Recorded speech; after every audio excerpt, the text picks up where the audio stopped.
उसमें हमारी जो भारत की सरकार है वो क्या कर रही है, प्रैक्टिकल एजुकेशन के नाम पर ये धंधा है। मुझे लगता है कुछ भी नहीं हो रहा है। प्रैक्टिकल एजुकेशन के नाम पर यानी बाजू के स्टूडेंट से प्रैक्टिकल एजुकेशन के नाम पर फाइल बनाई जाती है, उन फाइल को देखकर पढ़ लिया जाता है। क्या इसी को प्रैक्टिकल एजुकेशन कहते हैं? अन्य प्रणाली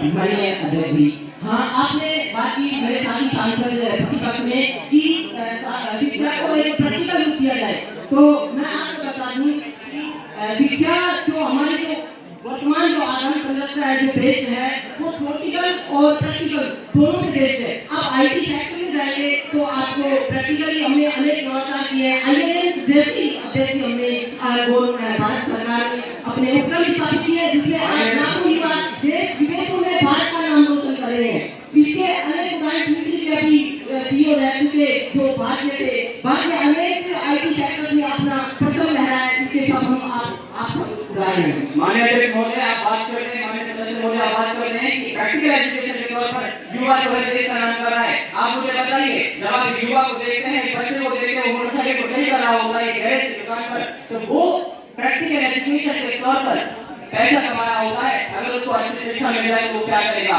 मैं देखता हूँ आज के ऐसे इंजीनियर हैं जिनको प्रैक्टिकल एजुकेशन के तौर पर अपने के थ्योरेटिकल एजुकेशन होने के बावजूद भी वो नहीं जानते कि मुझसे का कौन सा पार्ट है, वो कौन सा एग्जाम आता है। पर इससे हमारी सरकार ने 2020 में नेशनल एजुकेशन पॉलिसी 2020 लाई गई है और उसके तहत हमने वोकेशनल एजुकेशन को एजुकेशन में इंक्लूड करने के लिए नई योजनाएं बनाई गई हैं और इसका सभी को फायदा दिया जाएगा और शिक्षा को देश में एक नया स्वरूप दिया जाएगा। माननीय सदस्य गोपाल जी, आपको कहना चाहिए। माननीय सदस्य, मैंने एक प्रश्न पहले कर चुका हूँ, खाली योजनाएं घोषणाएं हमें ये बताइए। माननीय सदस्य, मैं आपसे निवेदन करूंगा केवल आप कुर्सी को एड्रेस करें, व्यक्तिगत रूप से नहीं। माननीय सदस्य, घोषणाएं योजनाएं ये धरातल पे कम उतर के आएंगी, किस तरह उतर के आएंगी, कितना टाइम उनको उतरने का कोई है?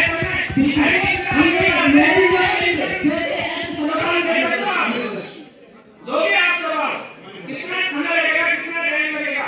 हो सकता है इसमें कभी यहाँ पे तो कभी हमारी सरकार का तो कभी ईडी लगवा देते, ये लगवा देते, क्या करेगी लगवाने से?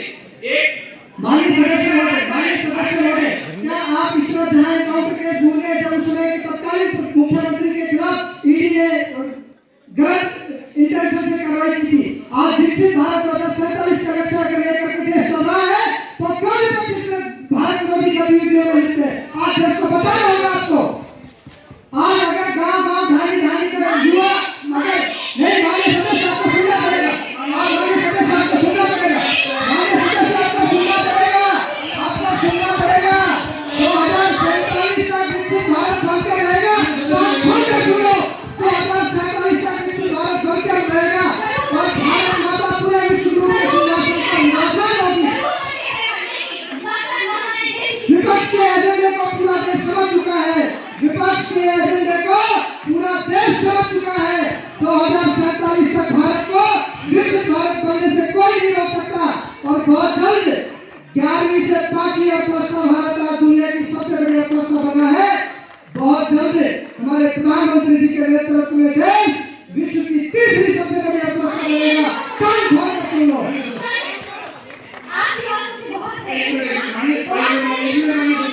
आप मेरी सुनिए, आप कहना कोई भी रेलवे नहीं आएगा, जो भी माननीय सदस्य रेलवे में आएगा उसे सिर्फ पार कर दिया जाएगा। माननीय सदस्य, आपकी बात बिल्कुल सही है। 2047 तक भारत विकसित बनेगा।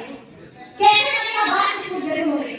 बनेगा लेकिन कब तक? ना जाने कितनी बेटियां कितने टुकड़ों में कहां निकली होगी, कहां के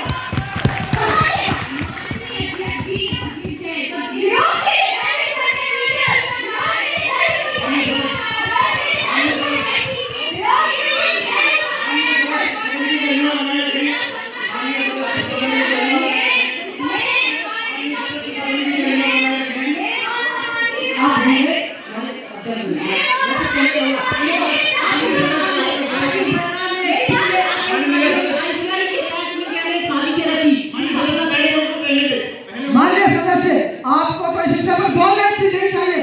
आप अपनी पार्टी की सरकार देकर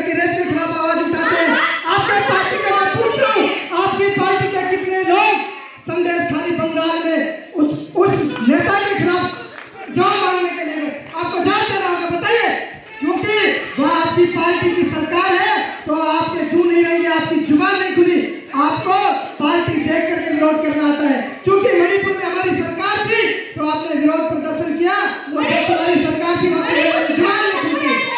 डरती हूँ, मैं सकती हूँ, लेकिन सिर्फ हमारी सरकार है, तुम्हारी सरकार है, तो क्यों नहीं पड़ेगा? मैं कहना चाहता हूँ मणिपुर में औरतों को नंगा घुमाया किसने हटाई?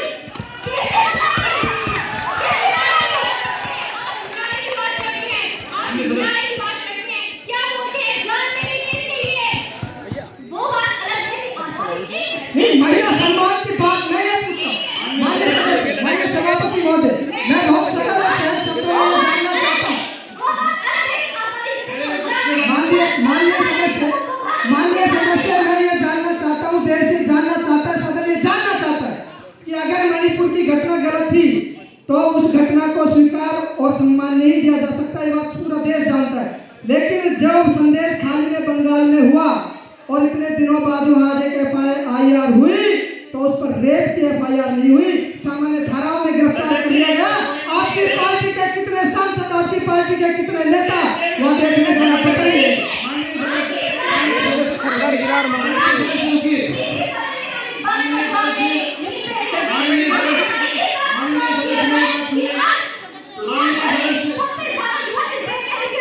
माननीय सदस्य मेरी बात सुनिए। अध्यक्ष को सदन की कार्रवाई से बाहर किया जाए। सदस्य आपको अधिकार नहीं है, ये अधिकार मुझे। आप एक तो मुद्दे से ना हटिए। माननीय सत्ता पक्ष के सदस्य और विपक्ष के सदस्यों से आग्रह कि ये आज का कार्यक्रम हमने संदेश खाली और मणिपुर के लिए नहीं किया, आज का कार्यक्रम हमने 2047 के बाद के लिए किया। आप इसको मुद्दे को ना हटाएं। मैं केवल इतना कहना चाहती हूँ, मेरा विषय केवल इतना है कि एक युवा को आज कितना समर्थ होना चाहिए, सार्थक होना चाहिए कि 2047 तक भारत को विकास के रास्ते पे किस तरह से वो बताया जाए। हालांकि कि आजादी जैसे संग्राम में मुझे संकल्प करने का अवसर नहीं मिला, और यदि वो आज आज में दूसरे भविष्य में करेंगे। माननीय सभापति महोदय, आपने विषय पर आने के लिए कहा है। मूल रूप से सत्ता पक्ष के सांसद होने के नाते हमारी, क्योंकि देश की जनता ने हमें काम करने का मौका दिया है और विपक्ष को जो करने का मौका दिया है वो हालांकि कर तो नहीं रहे, लेकिन रोना तो रो ही सकते हैं। खैर, उनको मुबारक हो, करते रहे। माननीय सदस्य, माननीय सभापति महोदय, जब से हमारी सरकार इस देश में आई, हमने चाहे विचार हो, चाहे व्यापार हो, चाहे संस्कार हो, चाहे उद्यम हो, चाहे ग्रामीण आत्मनिर्भरता की बात हो, युवाओं के लिए नई नई योजनाएं हो, स्किल डेवलपमेंट हो, आज देश का कोई क्षेत्र ऐसा नहीं है जहाँ 2014 से 2024 आते आते किसी सेक्टर में विकास नहीं हुआ। आज 2047 माननीय सदस्य सुनने की क्षमता रखी, क्योंकि आपको सुनने के लिए जिस जनता ने जो जनादेश दिए उसका सम्मान कीजिए। माननीय सदस्य आप सुनने की क्षमता रखिए। सभापति महोदय, आज पूरी दुनिया भारत की तरफ एक आशातीत नजरों से देख रही है। बात विकसित भारत की आती है तो मैं आज बताना चाहूंगा कि आज 90 से ज्यादा देशों ने भारत को वीजा फ्री एंट्री देने का काम किया है। ये विकसित भारत 2047 की आधारशिला मानता हूँ। माननीय सभापति महोदय, विकसित भारत का उद्देश्य गरीब, मजदूर, दीनहीन, दलित, पतित, शोषित व्यक्ति तक सत्ता की पहुंच और सरकारी योजनाओं की पहुंच। माननीय प्रधानमंत्री जी के नेतृत्व में विगत 10 वर्षों में गांव-गांव, ढाणी-ढाणी तक सरकार की योजनाएं पहुंची है। इस बात को तमाम सरकारी एजेंसी, तमाम विदेशी और इंटरनेशनल एजेंसियों ने सराहा है। माननीय सभापति महोदय, आज पूरी दुनिया जब परमाणु विभीषिका में जी रही हो और मनुष्य के आपसी संबंध अत्यंत कलुषित और संकुचित होते चले जा रहे हो, ऐसे में भारत ने एक धर्म दीप बनकर के पूरी दुनिया को राह दिखाने का काम किया है। चाहे पूरी दुनिया को कोविड वैक्सीन उपलब्ध कराने की बात हो तो ये विकसित भारत 2047 का ही सपना है। विकसित भारत 2047 महात्मा के सपने का भारत है। विकसित भारत 2047 के महात्मा गांधी के सपनों का भारत, स्वच्छ भारत बनाने के लिए नेताजी सुभाष चंद्र बोस ने भगत सिंह के सपनों का भारत बनाने के लिए लगातार प्रयास कर रहे हैं।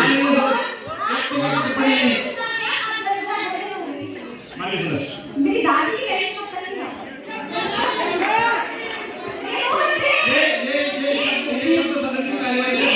सदन की गरिमा ध्यान में रखने वाली सभापति महोदय, माननीय सभापति महोदय,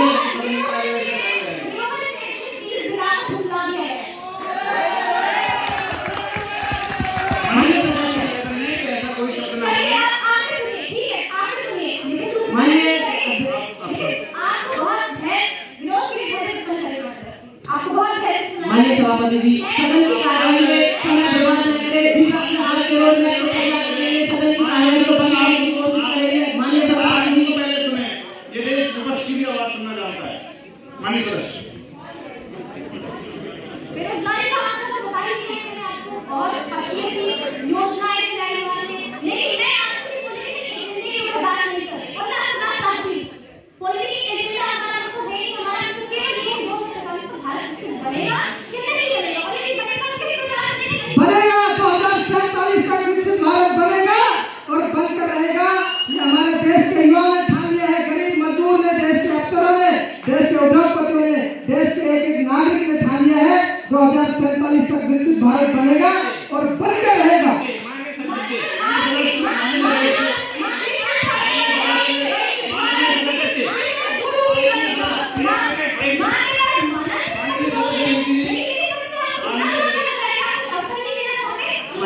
माननीय सदस्य निखिल गोपाल जी कुछ कहना चाहते हैं।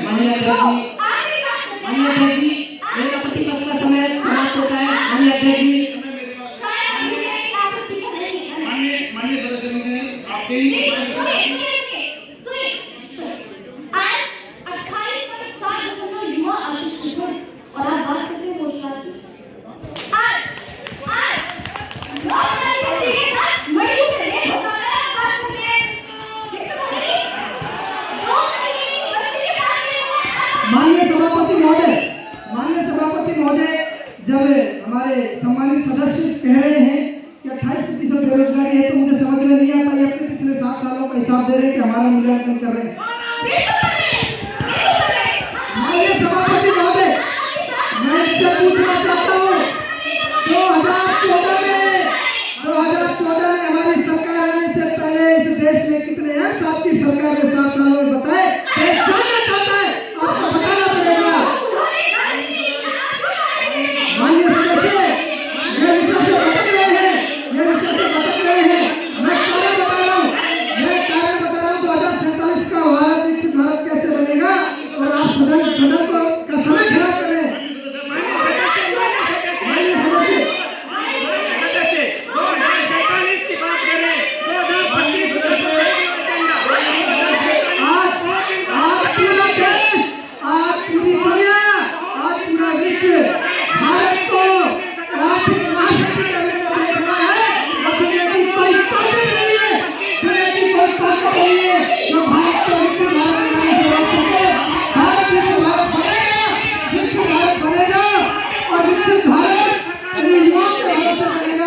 विकसित भारत 141 करोड़ देशवासी विकसित भारत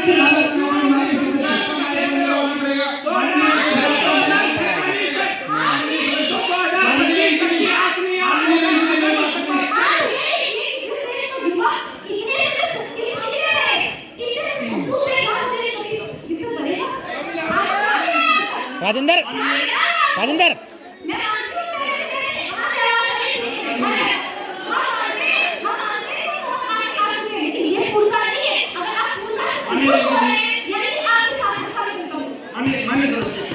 माननीय सदस्य, मैं कहना चाहता हूँ ये देश का संकट है, यहाँ आपको पूरी दुनिया दे देगी, पूरा देश देगा। आप जो करेंगे ये देश 2047 के विषय पर बात कर रहे हैं, आप इस तरह से लड़ेंगे, आप इस तरह से लड़ेंगे, झगड़ेंगे, आपको कुछ भी बोलना है, कुर्सी को एड्रेस कीजिए, कुर्सी को देखकर बोलिए। ये आपको व्यक्तिगत नहीं है, ये विचारों की लड़ाई हो सकता है, जरूर है, लेकिन व्यक्तिगत लड़ाई नहीं है। ये देश को 2047 तक किस प्रकार संभव बनाना है, मैं चाहता हूँ सभी सदस्य अपने विचार रखें। माननीय सदस्य जी, आप माननीय सदस्य, मैं बात कर रहा था कि विकसित भारत 2047 का विकसित भारत कैसे बनेगा। आज हमारी सरकार 10 साल पहले जब इस देश में आई तो हमने इस देश में गुलामी की प्रतीक, असमानता की प्रतीक, दलित और पीड़ित व्यक्ति पर शोषण का प्रतीक कश्मीर से धारा 370 हटाने का काम किया, तो हमारी इसी सरकार ने किया। माननीय सदस्य, आज 33% आरक्षण, माननीय सभापति महोदय, आज पूरे देश में 33% महिला आरक्षण बिल की बात हो तो माननीय प्रधानमंत्री जी के नेतृत्व में संसद ने 33% महिला बिल को आरक्षण को मंजूरी दी है। माननीय सभापति महोदय, आज 22 जनवरी 2024 को अयोध्या में भव्य राम मंदिर बना तो देश की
केंद्र का विषय है। निश्चित रूप से इस देश ने राम मंदिर को बनाया है। इस देश के करोड़ों करोड़ों राम भक्तों ने इस देश में राम मंदिर के निर्माण में अपना मार्ग प्रशस्त किया है। निश्चित रूप से हम सभी उसका आभार व्यक्त करते हैं और प्रणाम करते हैं। किंतु इस समय देश 2047 के मुद्दे में क्या होना चाहिए? बेरोजगारी होना चाहिए। माननीय सभापति महोदय, कोई विरोध नहीं कर रहे हैं, हमको मुद्दे की बात करें। 2047 में विकसित भारत कैसे बनेगा वो बना माननीय सभापति महोदय,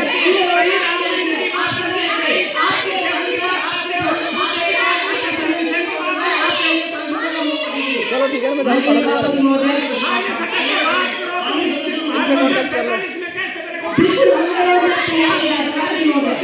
अगले बार आए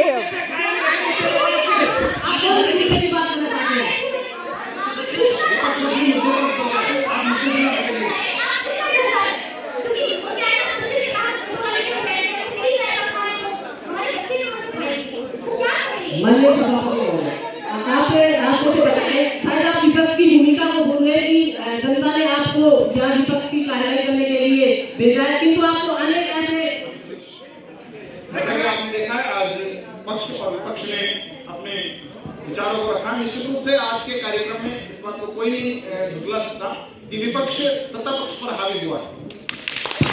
एक निष्पक्ष अध्यक्ष होने के नाते इस बात को कहने के लिए कोई भी बात को तोड़ मरोड़ कर पेश करने की कोई आवश्यकता नहीं है। ये सच्चाई है कि आज के डिबेट में विपक्ष हावी रहा है। विपक्ष के मुद्दे वाकई में इसको सरकार को सोचना चाहिए। निश्चित रूप से राम मंदिर हमारा भी आस्था का विषय प्रदान करने योग्य है और जैसे सत्ता पक्ष और विपक्ष को हमेशा ध्यान रखना चाहिए कि जैसे आपने अभी विषय चल रहा था हमारा 2047 का, और आप ये इसमें संदेश खाली मणिपुर ये नहीं, राम मंदिर भी मैं कह रहा हूँ, उसको मैंने पूर्व में बोल दिया है, पर आपसे निवेदन है कि इस तरह से मुद्दों को ध्यान न रखें। ये देश दर्शक दीर्घा आपको सुन रही है, देश आपको देख रहा है। आप ये दर्शक दीर्घा स्वतः ही निर्णय ले लेते हैं कि सत्ता पक्ष आगे रहा है विपक्ष निर्णय, सत्ता पक्ष और विपक्ष में चयन का निर्णय केवल और केवल दर्शक दीर्घा का रहेगा कि किसको अपना प्रतिनिधि चुनते हैं। आज के कार्यक्रम को यही अनिश्चित काल के लिए स्थगित किया जाता है। नमस्कार। धन्यवाद सभापति महोदय। मैं मेरे साथियों से मैं भी निवेदन करना चाहूंगा कि आगे से तब आए, तब 2047 का